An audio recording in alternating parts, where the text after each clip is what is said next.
fərqli düşüncə tərzləri, yəni inanclarımız çətinliklərə, səylərə, ümumiyyətlə uğura necə təsir edir?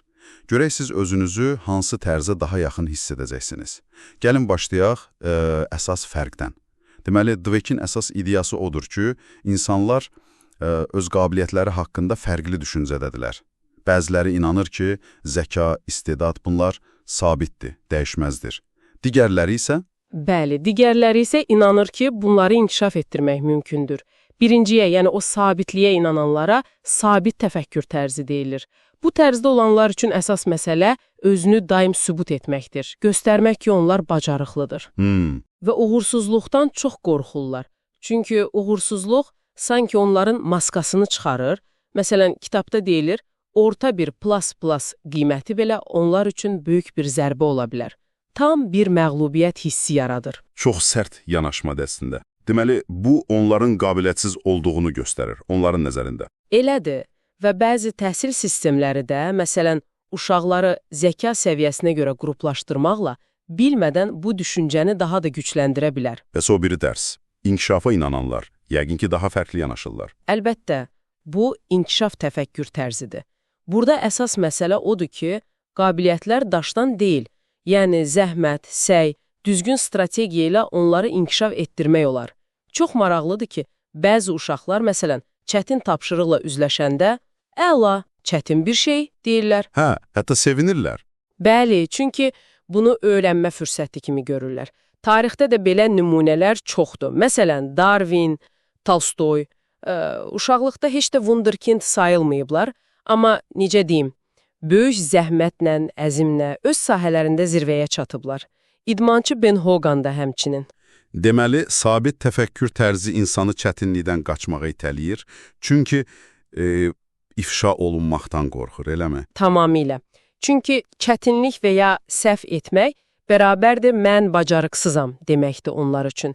Kitabdakı bir misal, tələbə zəif olduğu fəndən əlavə dərsə getməkdən imtina edir. Niyə?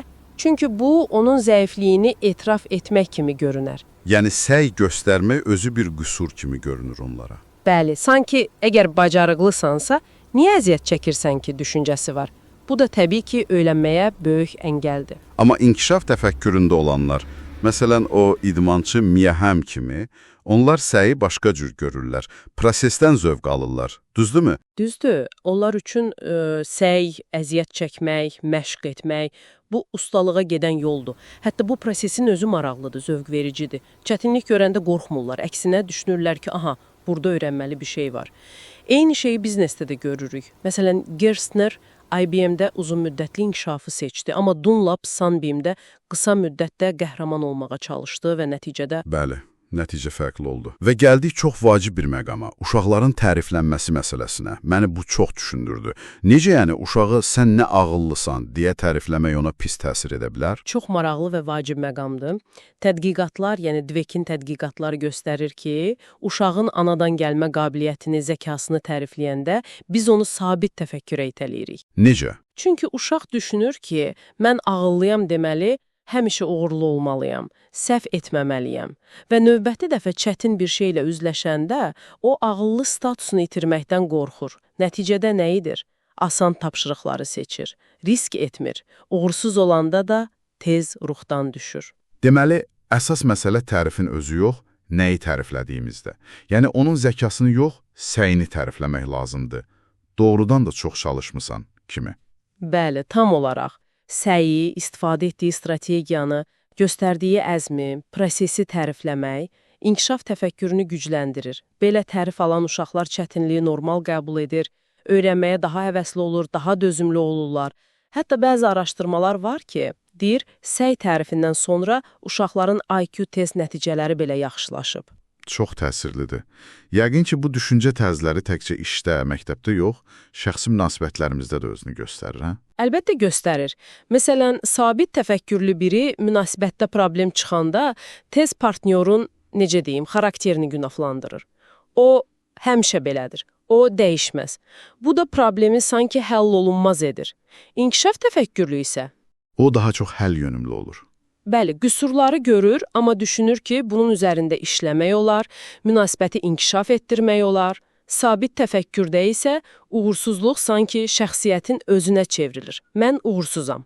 Kitabdakı zorbalıqla üzləşmə nümunəsi də çox düşündürücüdür. Sabit təfəkkürlü özünü qurban kimi görür, qisas almaq istəyir. İnkişaf təfəkkürlü isə çalışır anlasın, bəlkə də qarşı tərəfə nəsə öyrətsin. Bu ümumiyyətlə çətinliklərlə, məsələn, depressiya ilə mübarizədə də fərq yaradır yəqin. Mühakimə əvəzinə öyrənmə, həll axtarma. Jim Marshall'ın səhvini öyrənmə təcrübəsinə çevrilməsi kimi. Ümumiləşdirsək, əsas fərq budur. Sabit təfəkkür özünü sübut etməyə çalışır. Yəni, mən necəyəm sualına cavab axtarır.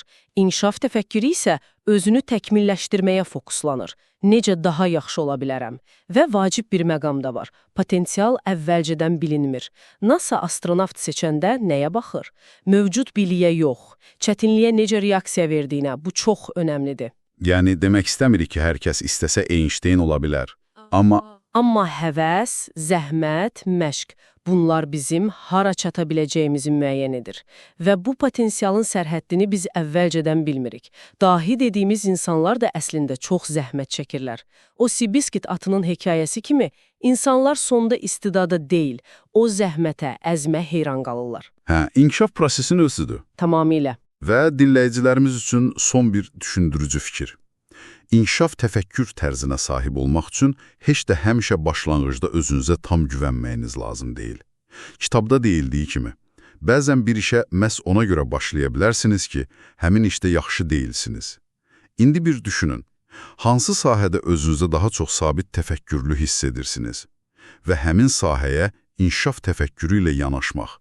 Bu sizin üçün nə demək olardı? Nəyi dəyişərdi?